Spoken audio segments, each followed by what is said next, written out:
Si vous ne maîtrisez pas vos émotions, les autres vous maîtriseront. La plupart des gens se méprennent sur la maîtrise des émotions. Il ne s'agit pas de rester calme, mais de comprendre comment votre esprit influence inconsciemment vos comportements, vos relations et la façon dont les autres réagissent à vous. Dans ce contenu, vous entrez dans un espace de compréhension de la psychologie humaine, du comportement social et des mécanismes invisibles qui dirigent vos décisions au quotidien. Ici, nous allons explorer la solitude moderne, l'anxiété silencieuse, les schémas répétitifs dans les relations et les traits de personnalité qui façonnent votre vie sans que vous en ayez pleinement conscience. Si vous restez jusqu'au bout, vous comprendrez les schémas psychologiques qui sous-tendent vos réactions, pourquoi vous répétez certains comportements et comment votre esprit crée des habitudes émotionnelles au quotidien. Car le véritable enjeu n'est pas ce que vous ressentez, mais ce que votre esprit fait de ce que vous ressentez. Et la plupart des gens ne remarquent même pas ce processus. Aujourd'hui, le thème est « Regardez ceci avant de dormir si votre esprit ne s'arrête jamais », une analyse directe sur le fonctionnement interne de votre mental lorsque le silence devient le moment le plus bruyant de la journée. Tu t'es déjà retrouvé dans ton lit, complètement épuisé, mais ton esprit, lui, refuse de s'arrêter. Comme si la journée continuait à défiler dans ta tête, encore et encore, sans pause possible. Tu repenses à une conversation, à un message que tu aurais dû envoyer autrement, ou à cette impression étrange d'avoir mal réagi face à quelqu'un. Et plus tu essaies de calmer ton esprit, plus il s'agite. Ce qui est intéressant, c'est que tu n'es pas seul dans ce cas. Beaucoup de personnes vivent exactement la même chose, surtout le soir, quand tout devient silencieux.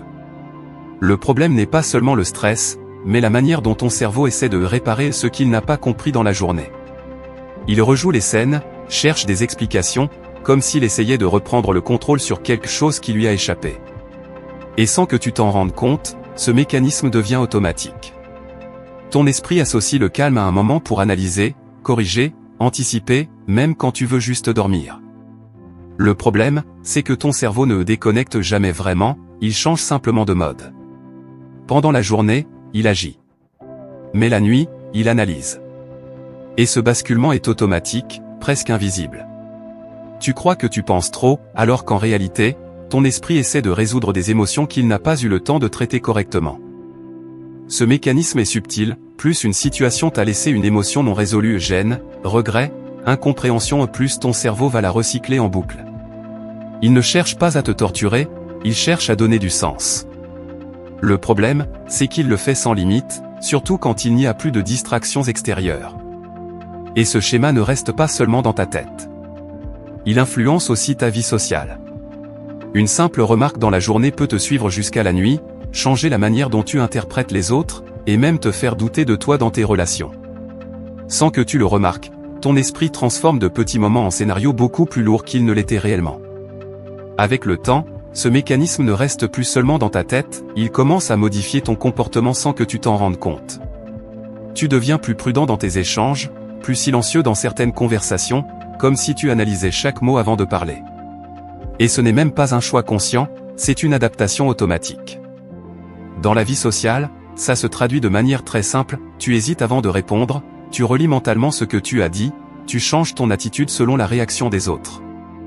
Petit à petit, ta confiance se fragilise, pas parce que les autres te rejettent, mais parce que ton esprit anticipe constamment un jugement qui n'a même pas encore eu lieu. Et plus tu adoptes ce comportement, plus il se renforce. Ton cerveau enregistre cette prudence comme une stratégie de sécurité. Résultat, tu es présent physiquement dans les interactions, mais mentalement, tu restes en arrière-plan, comme observateur de toi-même. Ce que tu vis aujourd'hui n'apparaît pas du hasard. Ce type de fonctionnement mental se construit avec le temps, à partir d'expériences répétées où ton cerveau a appris une chose simple, analyser pour éviter de revivre une situation inconfortable. Une remarque mal interprétée, un moment de gêne sociale, une réponse froide, et ton esprit commence à enregistrer ces instants comme des données de sécurité. Avec les années, ces expériences ne disparaissent pas. Elles s'accumulent et créent une mémoire émotionnelle silencieuse.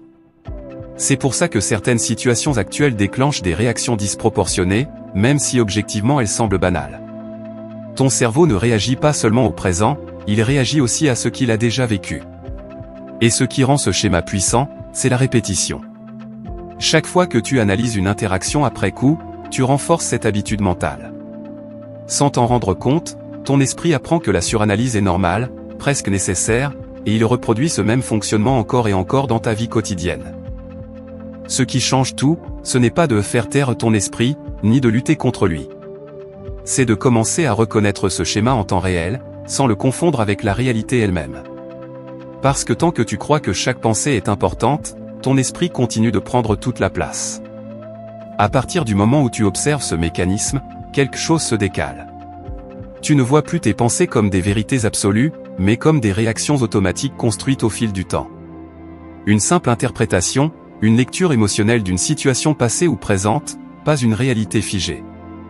Et dans la vie quotidienne, ça change subtilement ta manière de vivre les choses. Une interaction ne devient plus une analyse infinie après coup, mais juste un moment qui passe.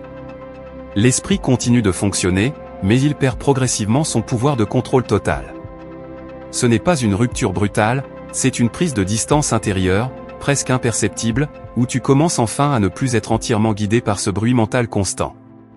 Et peut-être que la vraie prise de conscience n'est pas de chercher à arrêter ce qui se passe dans ton esprit, mais de réaliser à quel point tu as longtemps cru que tout ce bruit intérieur était toi. Parce qu'il y a une différence silencieuse, mais fondamentale, entre ce que tu vis, et la manière dont ton esprit raconte ce que tu vis. La plupart du temps, ce n'est pas la réalité qui pèse le plus, mais l'interprétation qui s'installe après. Et quand tu commences à voir ça clairement, sans forcer quoi que ce soit, sans chercher à contrôler chaque pensée, quelque chose devient étrange. Le mental continue de parler, mais il n'a plus la même autorité. Comme une voix de fond qui existait depuis toujours, mais que tu entends enfin pour ce qu'elle est. Et dans ce décalage discret entre toi et ce qui se passe dans ta tête, il y a un espace que beaucoup de personnes ne remarquent jamais. Si cette vidéo a résonné avec vous, abonnez-vous à la chaîne et laissez un like, cela aide vraiment à développer ce contenu. Partagez aussi votre avis en commentaire, je lis chaque message. Et si vous êtes resté jusqu'ici, écrivez simplement en commentaire, je suis resté jusqu'au bout. Je veux voir combien de personnes ont vraiment fait ce chemin mental avec nous aujourd'hui. Juste à côté, vous avez une autre vidéo recommandée qui continue cette réflexion, et une playlist complète sur la psychologie du comportement humain, les émotions et les mécanismes invisibles de l'esprit.